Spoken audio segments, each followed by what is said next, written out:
Martial Asim Munir کی اعلیٰ ایرانی قیادت سے ملاقاتیں۔ ایرانی صدر مسعود پزشکیان، سپریم لیڈر کے نمائندے محسن رضائی، اسپیکر باقر غالباف، وزیر خارجہ عباس عراقچی اور ایرانی وزیر داخلہ اسکندر مومنی سے ملاقاتیں۔ امریکہ ایران مزید کشیدگی روکنے کے اقدامات اور آبنائے ہرمز دوبارہ کھولنے پر گفتگو ہوئی۔ ISPR کے مطابق ملاقاتوں کے دوران تنازع کے فوری خاتمے پر زور دیا گیا۔ علاقائی امن اور تنازعات کے مذاکرات کے ذریعے حل کے طریقوں پر بھی تبادلہ خیال ہوا۔ ایرانی قیادت نے کشیدگی میں کمی اور تنازع کے پرامن حل کے لیے پاکستان کے تعمیری کردار اور مخلصانہ کوششوں کو سراہا۔ وفاقی وزیر داخلہ محسن نقوی بھی فیلڈ مارشل سید عاصم منیر کے ہمراہ موجود تھے۔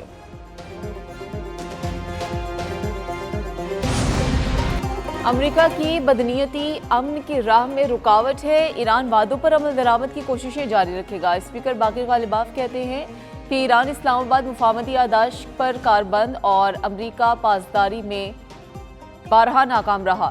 ایران کے لیے واشنگٹن پر عدم اعتماد کی مزید وجوہات پیدا ہو گئیں۔ امریکہ سے ذمہ داریاں پوری کرنے کی توقع رکھتے ہیں۔ غالباف نے کہا کہ امریکی صدر کے انتخابی نعرے کا تنزیہ جواب بھی دیا، کہا کہ امریکہ کو ایک بار پھر بھوکا رکھیں گے۔ ٹرمپ جھوٹے دعووں سے اپنی شکست پر پردہ نہیں ڈال سکتے۔ امریکی بحریہ کے 47 ملاح بھول گئے، جبکہ یہ جعلی خبر نہیں ہے۔ غذائی بدامنی نے پورے امریکہ کو لپیٹ میں لے رکھا ہے۔ ہر 8 میں سے ایک امریکی رات کو بھوکا سوتا ہے۔ 1.60 کروڑ امریکی بچے معاشی بحران کی بھینٹ چڑھ گئے۔ ہم ایران سمیت سب کے خلاف جیت رہے ہیں، امریکی صدر ٹرمپ کا دعویٰ، کہا کہ ایران اقتصادی اور عسکری اعتبار سے زوال کے بھنور میں پھنسا ہوا ہے۔ ایران مکمل طور پر تباہی کے دہانے پر ہے، ایران مکمل طور پر ٹوٹ رہا ہے۔ ایران شدید اقتصادی اور فوجی تباہی سے دوچار ہے۔ ڈیموکریٹس انتخابات سے قبل ریپبلکنز کی حوصلہ شکنی کے لیے جعلی پولز پھیلا رہے ہیں۔ حقیقی سروے انتہائی حوصلہ افزا ہیں، ملک میں جوش و جذبہ پہلے سے کہیں زیادہ ہے۔ امریکی نائب صدر JD وینس کہتے ہیں کہ ایران سے نمٹنے کا مؤثر ترین طریقہ تیل گیس کی تجارت روکنے کی قیمت چکانے پر مجبور کرنا ہے۔ ایران کے پاس بین الاقوامی تجارتی راستے مکمل طور پر بند کرنے کی صلاحیت نہیں۔ امریکہ یومیہ 7 سے 15 ملین بیرل تیل لے جانے میں کامیاب ہو رہا ہے۔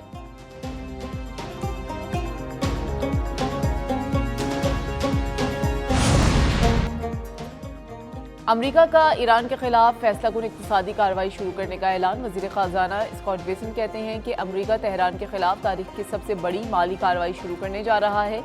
ایران کے خلاف کارروائی کسی دشمن کے خلاف اب تک کا سب سے بڑا معاشی حملہ ہوگا۔ ایران کی تقریباً 100% فوجی فیکٹریاں تباہ کر دی گئیں۔ ایران کے آمرانہ نظام کو برقرار رکھنے والی تمام اہم اقتصادی شریانیں کاٹ دی گئیں۔ امریکی اقدامات کے مقصد تہران کو مکمل طور پر تنہا کرنا ہے۔ نئی پابندیاں ایرانی حکومت کے خاتمے کا باعث بنیں گی۔ ایران کے خلاف امریکی جنگ اب آخری مرحلے میں داخل ہو چکی۔ ایران کے خلاف اقتصادی D-Day قریب ہے۔ امریکہ کا مقصد ایران کی معیشت کو سہارا دینے والے ہر اقتصادی راستے کو ختم کرنا ہے۔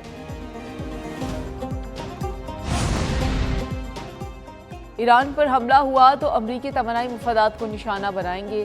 ایرانی پاسداران انقلاب کے ترجمان بریگیڈیئر جنرل حسین محبہ نے کہا کہ ایران پر حملے کا جواب امریکی توانائی کی گزرگاہوں اور مفادات پر حملوں کی صورت میں دیا جائے گا۔ امریکہ ابنائے ہرمز کو مکمل طور پر کھولنے سمیت مقاصد میں ناکام ہو چکا۔ ایران کی دفاعی صلاحیتیں برقرار ہیں، اسمارٹ اور گائیڈڈ میزائلوں کی پیداوار جاری ہے۔ ایران کسی بھی ممکنہ فوجی کارروائی کا جواب دینے کی صلاحیت رکھتا ہے۔ مزید کہا، امریکہ کی معاشی حملے کی بات فوجی محاذ پر بڑی ناکامی کا اعتراف ہے۔ امریکہ فوجی محاذ پر کامیاب ہوتا تو معاشی شور شرابے کی ضرورت نہ پڑتی۔ دشمن قوتیں اپنے بحری جہاز کافی پیچھے ہٹانے پر مجبور ہیں۔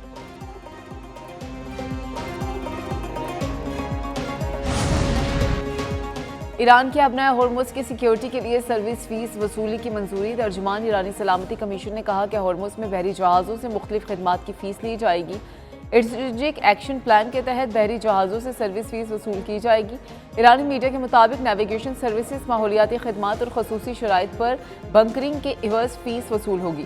ابنائے ہرمز میں انشورنس اور حفاظتی خدمات بھی فیس کے دائرہ کار میں شامل۔ ہرمز سے گزرنے کے مجاز ممالک کے جہازوں سے سروس فیس وصول کی جائے گی۔